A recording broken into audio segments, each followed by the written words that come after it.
자, 문재인 대통령이 어제 미국의 뉴스 채널 CNN과 인터뷰를 가졌죠. 어떤 내용으로 요약이 되고 있습니까? 아직 방송은 되지 않았죠? 예, 오늘 아침에 그 내용이 우리 모든 신문에 보도가 됐죠. 네. 지금 당장 급한 게 북한의 핵무기이기 때문에 네. 이에 대해서 입장을 밝혔습니다. 핵무기 보유로 북한에 대응하면 한반도 평화 유지를 할 수 없고 동북아 핵무장 경쟁을 일으킬 수 있다. 무슨 말이냐면 최근에 우리 한반도에 남한에도 이제 전술핵을 재배치하자. 네. 이런 주장이 곳곳에서 나오고 있지 않습니까? 예. 이에 대한 문재인 대통령이 그런 일은 있을 수가 없다라고 명확하게 선을 그은 겁니다. 참 이 시기적으로 참 찝찝함을 주는 얘기가 어제 바로 우리 이 뉴스에서 대북 인도적 지원 얘기를 하고 그 얘기를 한참 하던 중에 속보가 나왔습니다. 네. 대통령이 CNN과 인터뷰를 했는데 전술핵 재배치에 반대한다고 명시적으로 밝혔고요. 그리고 하루 더 지나자마자 북한이 미사일 도발했습니다. 저는 이 대통령께서 안보 전문가가 아니잖아요. 네. 그리고 저도 핵전쟁은 뭐 본 적이 없기 때문에 네. 교과서적으로 설명할 수밖에 없고, 물론 저도 전쟁을 치러본 건 아닙니다. 근데 모든 걸 보게 되면은 미국이 핵무장을 했을 때 소련이 핵무장을 했고 중국이 해서 서로 핵무장으로 밸런스 오브 테러를 잡았거든요. 네. 그게 냉전입니다. 냉전을 자꾸 우린 전쟁으로 보는데 그게 평화입니다. 어떻게 보면 그게 평화예요. 전쟁 안 하는 거잖아요. 냉전. 근데 그걸 냉전이라고 표현하니까 사실 전쟁으로 하는데 그게 평화였던 겁니다. 근데 지금 핵무기를 북한이 핵을 보유하고 있는데 우리가 보유를 하게 되면 한반도 평화 유지를 할 수 없고 이렇게 얘기하셨거든요. 네. 나는 이런 식으로 누가 대통령한테 정보를 주는지가 지금 우리 안보 시스템이 큰 문제라고 생각하는데 이것 때문에 지금 우리 안보가 크게 흔들리고 있어요. 차라리 전술핵이 있으면 우리가 훨씬 더 지금 편하게 대할 수 있는데 네. 이거 지금 큰 문제입니다. 알겠습니다. 지금 김정봉 실장께서는 조금 다른 의견이 네. 있으신 것 같아서요. 우리가 이제 전술핵 재배치를 요구해도 현재 미국 무기이기 때문에 미국이 잘 안 들어주거든요. 네. 그런데 우리가 언론에서 또 우리 국회 야당에서 주장을 하는 바람에 얻은 게 있습니다. 뭐죠? 미국이 핵추진 잠수함에다가 핵탄두를 싣겠다고 이제 시작했거든요. 얘기를 네. 시작했거든요. 그러니까 잠수함 발사 크루즈 미사일에다 핵탄두를 싣겠다는 얘기를 했고, 네. 그다음에 듀얼 케이퍼빌리티 에어크래프트를 운용하겠다. 뭔 소리냐면 핵탄두하고 재래식 탄두를 동시에 장착할 수 있는 네. 비행기를 운영하겠다고 했습니다. 그거 네. 제가 지난번에 여기서 말씀드렸잖아요. 네. 전술핵 재배치가 당장 힘들면은 우리가 미국에 요구를 해서 이 미국의 잠수함이라든가 네. 구축함 그리고 항공기에다 핵탄두 싣고 한반도에 와라 얘기했는데 미국이 그걸 해주겠다는 거거든요. 아하. 일단은 그러니까 현재는 괌에 있기 때문에 네. 괌에서 그 핵탄두가 북한으로 들어가려고 그러면 B-50이 실어서는 4시간이나 걸립니다. 네. 그런데 그게 만약에 핵잠수함이 동해바다에 있다 그러면 네. 그건 바로 앞에 있기 때문에 우리 거나 거의 마찬가지입니다. 그래서 네. 일단 우리가 전술핵 재배치를 언론 책임 없는 그 사람들 그러니까 네. 청와대나 정부가 아닌 상태에서 요구를 할 수는 있습니다. 요구를 네. 해서 압박을 해서 이제 우리가 성과를 얻었고 네. 계속 주장할 필요도 있어요. 그다음에 또 하나 우리가 핵을 당장은 보유할 수 없으나 핵을 보유할 수 있는 능력을 키워야 되는데 네. 그것도 포기하고 있어서 그게 걱정입니다. 아하, 알겠습니다. 일단은 그 문제에 대해서 미국에서 일단 선을 그었습니다. 네. 매티스 국방장관이 기자들을 만났는데 기자들이 물어봤어요. 한국에서 전술핵을 갖다 놓자고 자꾸 하는데 어떡할 거냐 그랬더니 이렇게 얘기했습니다. 핵무기가 어디에 있는지를 적이 몰라야 된다. 네. 그래서 지금처럼 미국 본토에 있으면서 모호하게 하는 것이 더 전략적으로 얻는 것이다. 그걸 한반도에 갖다 놓는 순간, 한반도에 핵이 있다는 것을 알리는 순간 별로 좋은 게 없다. 이런 취지의 얘기를 했죠. 사실상 완곡하게 전술핵 배치가 아직은 아니다라는 말을 미군 수장이 한 겁니다. 그렇군요. 제가 이걸 좀 말씀드릴게요. 우리가 계속 미국의 핵사정을 모르고 우리 이야기만 하니까 자꾸 꼬역거리는데요. 네. 미국이 갖고 있는 지금 미국의 INF라고 중거리 미사일을 다 폐기했잖아요. 소련과 네. 더불어. 따라서 지금 미국이 잠수함에 실을 수 있는 크루즈 미사일 중에 핵탄두를 다는 건 없습니다. 아하. 그리고 미국이 운영하는 폭격기에서 달린 ALCM 공중발사 크루즈 미사일도 핵탄두가 없습니다. 중거리급이기 때문에. 네. 중거리급은 다 없거든요. 그리고 에이타킴스 미 육군이 운영하는 한국에 있는 것도 핵탄두가 없습니다. 옛날에 있었지만. 그럼 미국이 갖고 있는 지금 핵 미사일은 뭔가 하면은 그 공군에서 운용하는 미니트맨 네. 몇 번 실험했죠. 그거는 핵탄두가 다탄두에 3발이 들어있습니다. 네. 조금 작지만 3탄두지만 3개지만은 수소탄두라서 굉장히 위력이 있어요. 네네. 또 하나가 SLBM으로 전략 잠수함에 싣는 트라이던트입니다. 네. 미국이 지금 잠수함이 실을 수 있는 전략 핵무기는 트라이던트인데 트라이던트는 핵탄두가 8개에서부터 14개까지 초대형입니다. 네. 따라서 지금 미국이 북한을 상대로 핵무기를 사용한다 그러면 어마어마한 게 터지고 저게 날아가면 전 세계 핵전쟁이 벌어질 수 있거든요. 알겠습니다. 알아서 미국이 사용할 수 있는 거 없기 때문에 한국은 빠른 시간에 어떤 전술핵 재배치를 요구하는 게 현명할 수도 있습니다. 알겠습니다. 자, 일단 이 대화와 압박을 병행하겠다고 계속 기조를 유지해왔던 문재인 대통령입니다만 어제 인도적인 대북 지원 그리고 전술핵 재배치는 없다고 마침 선언을 한 다음 날 이렇게 도발을 한 걸 보면 일단 대화 기조 자체는 이제 좀 효용을 다했다 이렇게 봐야 되는 거 아닌가요? 길중근 차장은 어떻게 보십니까? 그렇습니다. 뭐 문재인 정부의 기대를 그냥 무참히 산산조각을 내버렸죠. 그래서 아까 신석호 부장이 얘기한 대로 북한은 북한의 스케줄대로 네. 차곡차곡 가고 있는 거고 우리 한국이 뭐 어떤 인도적 제의를 한다든지 어떤 대화 제의를 하든다든지 이런 것들은 자신들의 판단에 있어서 어떠한 변수도 되지 못한다는 것을 다시 한번 입증했다고 생각합니다. 자, 미사일 발사 이후에 오늘 아침 NSC를 소집한 문재인 대통령 단호한 입장을 밝혔습니다. 그 목소리 들어보시죠. 이런 상황에서는 대화도 불가능합니다. 북한이 진정한 대화의 길로 놓을 수밖에 없도록 국제사회의 제재와 압박이 한층 더 옥죄어질 것입니다. 국민 여러분, 정부는 자체 군사력은 물론 연합 방위 능력으로 북한의 위협으로부터 대한민국을 철저하게 방위해 나갈 수 있도록 노력하겠습니다.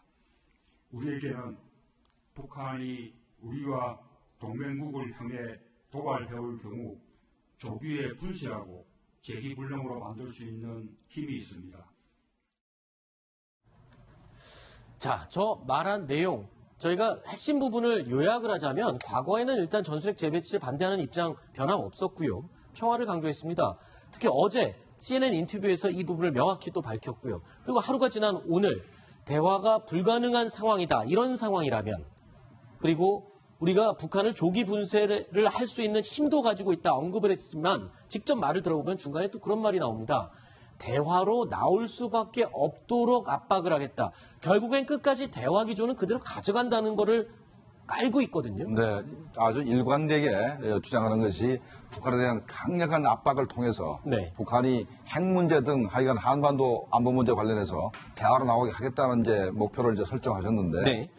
북한은 핵보유국이고 우리는 핵을 안 가지고 있기 때문에 아무리 압박을 해도 우리하고 핵 문제 논의 안 합니다. 네. 이제 그러면 대화의 목표를 분명히 말씀하셔야 되거든요. 대화는 남북 간의 긴장 해소라든가 네. 아니면 인도적 문제 이런 거를 대화의 목표로 생각한다면은 아주 바람직한 얘기인데 네. 만약에 대화 목적 자체가 북한의 핵 폐기를 목표로 한다. 그러면 북한은 끝까지 안 나올 겁니다. 네. 자, 그렇다면 이렇게 북한이 우리 정부의 대화 의지를 무참히 꺾어버리면서 또 미사일 도발을 했는데 어제 언급된 이 통일부에서 진행하고 있는 인도적인 대북 지원 그건 어떻게 진행이 될까요? 통일부의 입장 들어보시죠. 네, 북한의 영유아, 임산부 등 북한의 취약계층에 대한 인도적 지원은 정치적 상황과 무관하게 지속한다는 것이 우리 정부의 기본 입장입니다. 자, 결국에는 인도 지원은 계속 하겠다는 입장이잖아요. 저건 정치와 별개인 거를 굉장히 강조하고 있네요. 그렇습니다. 저게 바로 이제 이론과 실제, 이상과 현실 이런 문제거든요. 네. 그러니까 글로벌 스탠다드라고 볼 수 있습니다. 이 전쟁하는 국가 간에도 인도적인 문제, 어린이, 노약자, 여성 이런 건 보호하게 돼 있고요. 어려울 땐 지원하게 돼 있고 그런 거 아니겠습니까? 그게 이제 이론이고 이상인데 실제로 북한이 지금 미국을 겨냥하고 한국을 겨냥하고 일본을 겨냥하고 하는 그 핵미사일 쏘는 훈련을 하는 상황에서 이게 맞지가 않는 거죠. 그것이 동시에 이루어지고 있는 거거든요. 네. 그러니까 이론적인 얘기를 하고 또 이상적인 얘기를 하는 거는 알겠어요. 그게 이 정부의 철학인 건 알겠는데 이것이 막 그냥 하루아침에 또 같은 날 이루어지다 보니까 국민들이 좀 혼란스러운 겁니다. 그런 네, 국민들이 것에 좀 이해를 할 수 있는 그런 흐름으로 가야 될 텐데요. 맞습니다. 그런 것에 대해서 좀 더 뭔가 설명을 한달지 뭔가 좀 더 고민이 필요한 것 같아요. 그 중국 역사에 보면 초나라 춘추시대 때 송양지인이란 말이 있어요. 그 송나라하고 초나라하고 싸우는데 송에 있는 그 대표가 네. 전쟁은 정정당당히 해야 된다고 하면서 계속 밀리면서도 이렇게 명분 세우다가 망하는 얘기가 있거든요. 네. 이 송양지인을 우리가 굉장히 명심해야 됩니다. 알겠습니다. 근데 우리가 북한의 제재를 계속하면 제가 볼 때는 현재 그 2375호가 네. 이행된다면 북한 체제 내버려 2년 못 견딥니다. 아하, 실제로 강력하게 네, 저는 조치가 못 견딘다 취해지면요. 보거든요. 그럼 체제가 무너지게 되면 북한 주민들도 선택을 해야 됩니다. 네. 누구와 살 거냐? 중국의 속국에 살 거냐? 아니면 한국과 같이 살아서 통일할 거냐? 네. 이런 그 결정하게 되는데 현재 북한 주민들은 죽으면 죽었지 한국하고는 같이 안 살다고 그러고 있습니다. 네. 그렇다면 북한 주민들은 마음을 돌려야죠. 아하. 그러면 나름대로 그래도 현재 상황이 어렵다 하더라도 영유아 지원 같은 경우는 북한의 군사력을 증강시키지 않습니다. 네. 아니 뭐 홍역 백신 주는데 그게 무슨 군사력을 증강시키겠어요. 아하. 이런 부분에 대해서 네. 북한 주민들의 마음을 얻게 하는 노력도 동시에 할 필요는 있다. 네. 라는 의미에서 800만 불 주는 건 괜찮은데 네. X가 좀 많습니다. 왜냐하면 미국이 100만 불, 러시아가 300만 불인데 800만 원 좀 많다고 생각되기 때문에 한 네. 절반 좀 깎았으면 좋겠습니다. 네, 그런 인도적인 지원의 의미는 잘 알겠지만 또 일각에서는 이런 얘기가 있습니다. 미사일 쏘느라고 핵탄두 개발하느라고 핵실험하느라고 돈 다 써버리고 그렇게 해서 아이들 임산부들 굶겨놓은 북한인데 그 돈을 또 남한에서 지원을 해주는 게 그게 과연 맞는가? 간접적으로는 결국에 핵 개발을 돕는 결과를 낳는 게 아니냐 이런 주장도 일리는 있는 말 아닙니까? 그러나 이제 어차피 우리가 뭐 800만 불 안 준다 하더라도 북한이 김정은이가 핵실험을 뭐 하든 안 하든 간에 영유아를 이렇게 지원할 만한 능력이 전혀 안 됩니다. 그래서 네. 우리가 애들한테 백신 주거나 네. 치료제 좀 주는 것 자체는 우리 북한 주민들이 마음을 얻는 데 도움이 되지만 북한 김정은 정권을 알겠습니다. 더 강화시키지는 않는다 생각합니다. 알겠습니다. 자, 일단 CNN 인터뷰에서 문재인 대통령이 전술핵 재배치는 절대 없다. 해서는 안 된다라고 명백히 밝힌 가운데 자유한국당 의원들이 자, 미국 의회에 전술핵 배치를 요청하러 지금 떠났죠? 길지근 차장? 예, 그렇습니다. 한국당 정치 특사단 의원들이 지금 네. 미국으로 떠났죠. 이제 지금 계속 야당이 주장하고 있는, 자유한국당이 주장하고 있는 전술핵 재배치를 우리나라 정부가 받아들여주지 않으니까 네. 직접 미국을 설득하겠다. 이러면서 미국으로 이제 떠나고. 미국 반응은 어떻습니까, 지금? 근데 물론 아직까지는 아까 신석호 부장이 얘기한 대로 미국은 부정적입니다. 네. 왜냐하면 이 전술핵이라는 것이 미국의 전 지구 방위 시스템 안에서 대한민국을 위해서 전술핵을 다시 개발해서 다시 재생산해서 설치하는 문제가 이렇게 간단한 게 아니거든요. 그러다 네. 보니 북위험에 대응해서 한국을 돕는 방안이 무엇인지 찾고 있다. 네. 가로 안에는 재배치가 아니라 뭐 아하. 다른 게 뭐가 있는지 좀 찾아보겠다. 그리고 제임스 매티스 미 국방장관 역시 미국이 충분한 핵 억지력을 가지고 있다. 네. 아까도 얘기했지만 핵무기 위치가 중요한 게 아니다. 왜냐하면 이미 괌에도 있고 잠수함에도 있기 때문에 굳이 한국에다 재배치를 할 필요는 없다라는 약간 부정적인 뉘앙스를 내비치고 있습니다. 네. 사실 전술핵 재배치를 미국 의회에 요청하겠다라면서 자유한국당 의원들이 떠난다고 할 때만 해도 저렇게 절차를 무시하고 과연 저렇게 의원들이 따로 야당 의원들이 단독 행동을 해야 되는 게 옳으냐 이런 지적이 있었는데 마침 하루 만에 북한이 미사일 도발을 하면서 힘을 얻게 된 것 같아요. 전술핵 재배치 문제는 야당에서 비록 그 절차는 무시했죠. 대통령한테 우리 대통령한테 먼저 요구를 한 다음에 네. 대통령이 안 들어주면 이제 미국으로 갔어야 되는데 그런 절차를 무시하고 이제 바로 갔기 때문에 이제 문제가 좀 있긴 하지만 어찌됐든 간에 현재 야당 의원들의 미국에 가서 이렇게 주장한 것 자체도 앞으로 우리 정부가 미국하고 협상하는 데 상당한 도움이 될 겁니다. 그래요? 그래서 이건 꼭 부정적인 측면이 있는 건 아니라 생각을 네. 해요. 지금 자꾸 이제 우리나라 지식인들이 놓치고 있는데요. 미국이 분명히 우리한테 약속한 게 있습니다. 확장 억제 전략을 제공하겠다고 했습니다. 확장 억제 전략은 핵무기를 제공하겠다는 거거든요. 근데 제가 누차 말씀드렸듯이 트라이던트나 미니트맨이 발사되면 너무 피해가 큽니다. 북한도 그렇죠. 그렇고 우리가 그걸 통일해도 그 땅을 못 쓰잖아요. 네. 전술핵 하게 되면 한 1, 2km만 오염되니까 쓸 수 있잖아요. 지금 북한이 저렇게 하는데 전술핵은 B1, B2를 싣고 오려면 몇 시간 걸리고 날씨 나쁘면 비행기 못 날라오고 북한은 바로 쏠 수 있는데 그래서 이거를 확장 억제를 미국이 북한 저렇게 핵실험 하니까 제대로 이행하려면 가까운 데 갖다 놔라. 네. 미국 배라도 좋다. 군산항에 갖다 놔라. 어디 갖다 놔. 이렇게 얘기할 수가 있어야 되거든요.